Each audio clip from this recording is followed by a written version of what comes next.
व्यक्ति को यश नहीं मिलता। खर्च करेगा उसी को यश मिलेगा, लोभी को काहे को यश मिलेगा। आप यश भी चाहो, कीर्ति भी चाहो, और ये भी करो कि चमड़ी चली जाए पर दमड़ी न जाए, तो कितने तुम्हारे जैसे कितने पैदा हुए, कितने मर गए, कौन किसको पूछता है। एक बढ़िया बात सुना है। हमारे खाक चौक में एक सेठ जी थे, उन्होंने एकादशी का उद्यापन किया। तो पुरोहित 4 संप्रदाय के पंडा जी थे और यजमान वो थे। तो पंडा जी भी उच्च कोटि के थे, महापुरुष, और जो सेठ था वो भी परम उच्च कोटि का था। जो बर्तन वर्तन आए, बोले ये तो हमारे यहाँ कुल परंपरा है, ये तो बहन को दिए जाते हैं, अमुक चीज नाई को दी जाती है। पंडित जी सोचे बड़ा विचित्र आदमी है, पंडित को कुछ नहीं, सब कुछ इसको दिया जाता, उसको दिया जाता। तो बोले अच्छा, जहाँ वो सोचता था बेचारा ब्राह्मण देवता कि यहाँ भगत कम से कम 10 रुपये तो चढ़ाएगा, वहाँ वो एक अलग है, सप्तघृत मातृका अलग है, एक में ही हो जाएगा। और ये और कह देता, अब महाराज दक्षिणा तो देनी है, इकट्ठी दे देंगे, अब काम खुले हैं नहीं, क्या करें। तो वो पंडित जी कहते खुले क्यों रखो, बंधे बंधे रख दो। नहीं नहीं नहीं महाराज, वो तो नियम है, 1 रुपया दक्षिणा देने का नियम है। तो पंडित जी ने सोचा कि अब क्या करें इस भगत को, तो बहुत उच्च कोटि का कंजूस आदमी है। तो उन्होंने कहा भाई देखो, एकादशी उद्यापन में गोदान की बड़ी बात है, गोदान तो करना पड़ेगा। गैया लाओ, बढ़िया दूध वाली गैया लाओ, पैसनी गैया लाओ, महीना 1.5 महीना की ब्याही हुई हो। बोले महाराज अब यहाँ पूजन में बैठे कहाँ से गैया लाएं। बोले हम तो वृंदावन के, अभी हमारी गौशाला से बढ़िया गैया लेके आते। नहीं नहीं महाराज उतना नहीं, तो कुछ दूसरी विधि। तो बोले कुछ दक्षिणा संकल्प कर लो। तो भगत ने दक्षिणा संकल्प कर ली। बोले यजमान मुट्ठी खोल के संकल्प करो।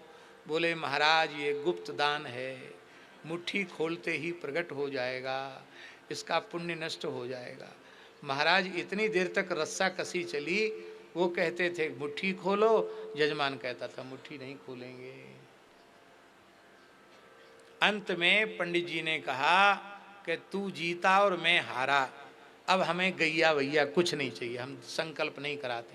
बोले कोई बात नहीं, यहाँ स्थान में गैया हैं, हम चुरी चूनी भेज देते तो हमारी गौ सेवा तो हो ही जाती। नहीं दिया सो नहीं ही दिया।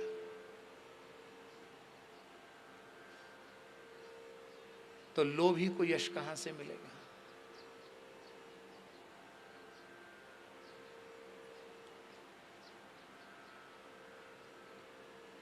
होशियारपुर वाली माता जी हैं,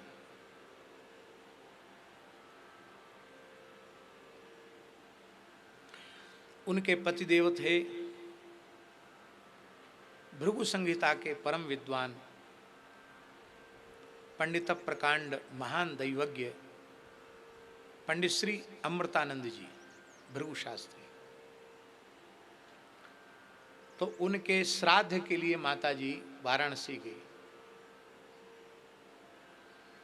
एक ब्राह्मण दशाश्वमेध में खड़े खड़े संध्या कर रहे थे, तो बराना वाले महंत जी से कहा कि इन पंडित जी से पूछो कि आप बनारस में जहाँ जहाँ पिंडदान श्राद्ध तर्पण होता है पूरे दिन होगा, आप करा देंगे। वो बहुत अच्छे विद्वान थे, उन्होंने कहा हम स्वीकार कर लेते हैं।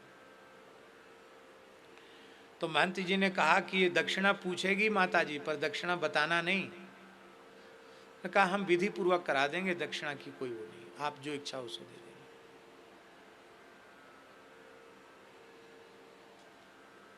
तो नौका में बैठकर जगह जगह पिंडदान श्राद्ध आदि कराया। सवेरे से लेके शाम हो गई। ब्राह्मण ने थोड़ा चेहरा उदास हुआ, क्योंकि तो भूखे प्यासे थे बेचारे। उनको लगा कि ये तो कुछ देने लेने का तो नाम ही नहीं, सामान भी सब हमने मंगाया और ये तो माता जी कुछ देगी नहीं। तो जिस नौका में बैठ करके सब जगह पिंड श्राद्ध आदि कराया था, उस नौका वाले को जब पैसा देने की बात आई, पुरानी बात है, आज से लगभग 30-35 साल पुरानी बात होगी। माताजी ने नौका वाले को 50,000 रुपये दिया। कितना? हाँ, जिसको 400-500 रुपये मिलना चाहिए था उसको 50,000 दे दिया। 50,000 दिया तो वो तो बेचारा देखे कि ये असली है नोट की नकली है। नोट तो सब असली थे। तो मल्लाह तो बेचारा जिसकी नौका थी वो तो कितना गदगद हुआ होगा, वो तो प्रसन्न हो गया।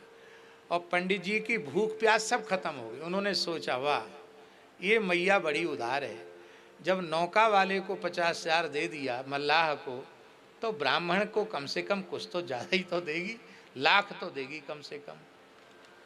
पंडित जी को विदा किया थोड़ी मोड़ी को दक्षिणा दे करके, और बोले कि हम जहाँ रुके हैं वहाँ आ जाना। आए,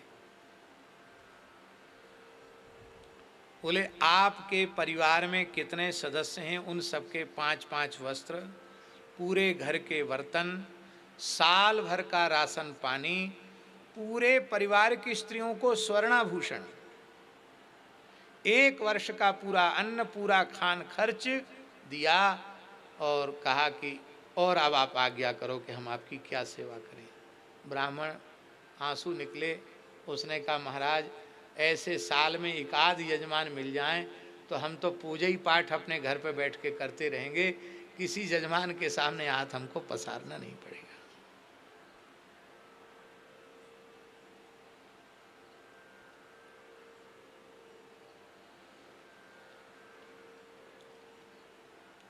ये किसी की झूठी बड़ाई हम नहीं कर रहे हैं। उदारता, भगवान ने यदि सामर्थ्य दी है तो उस सामर्थ्य का अत्यंत उदारता पूर्वक उपयोग करो। जो धन अच्छे काम में लग गया वो सफल हो गया, और जो बच गया वो किस रास्ते से नष्ट होगा पता नहीं।